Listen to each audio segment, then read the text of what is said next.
G'day guys, welcome to the Backyard Workshop DIY.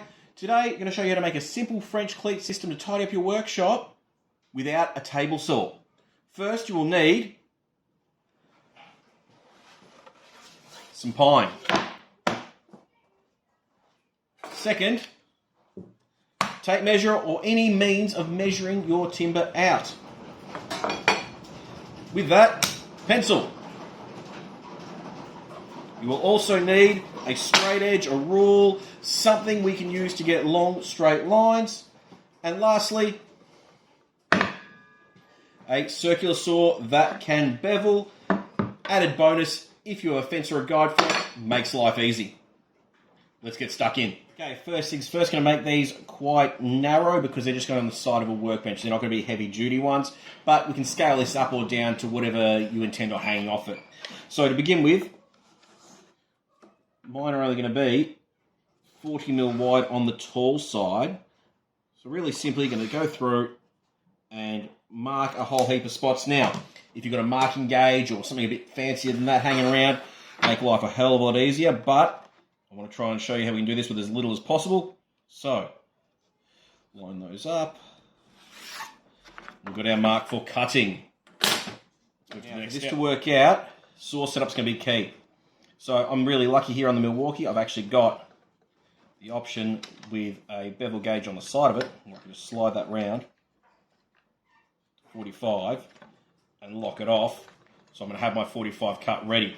If yours doesn't have a gauge on it, as you're rotating over, you can use something like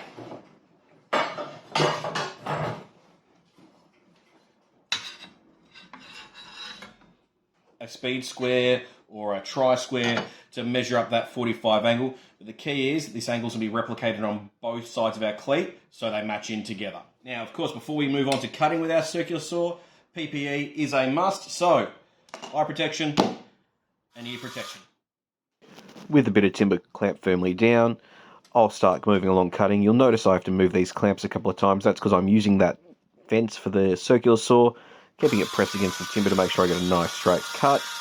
I do also have a bit of scrap between the piece I'm cutting and my sawhorse, just to save the top of my sawhorse. Sped this up a little bit. You don't need to watch me cut every last bit. Okay, now we've cut one side of our cleat. Obviously we don't want a piece this big, so I'm going to dimension this to be the same thickness as that. A couple of ways you can do it. We can rule and mark it out. We can cheat, line these up, scribe a line, and then we're going to turn our saw back to flat. So we can just do this really quick. Cheat's way to do it. So this line here is where we want to cut, straight through there, and then we'll end up with our matching cleats. So I've also sped this bit up. Just take the saw back to plumb, and like we did before, run it through the boards, moving the clamps, making sure it's not moving. Okay, so now we should have two cleats that will slot into each other. So essentially, for those of you who haven't used French cleats before, we'll have one mounted to the wall, one that'll slide in on top and lock in. Okay guys, next step is getting our cleats ready to attach to the wall or wherever we're going to mount them. So first of all, spread them out evenly across the length. See, I've already done one there. Then made sure, I've only got half my timber that's full thickness there now, so I need to make sure I mark out to hit the middle of that.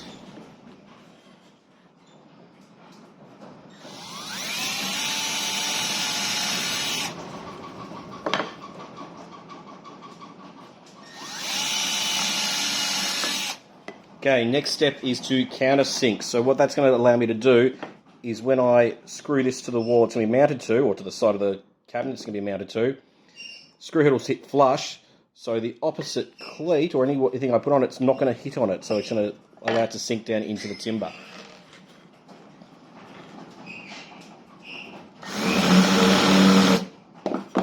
So you see, that'll sit down in there. I'm going to be mounting my French cleats on this end of a cabinet underneath my workbench here. I've worked out roughly where I want my top one to go, and then I'll space them from there. Obviously, you space them as you need in your particular setting. So, for this, all I'm going to do is line that up roughly with where I want it. Put my level on top, That's not too bad. Make sure I'm level.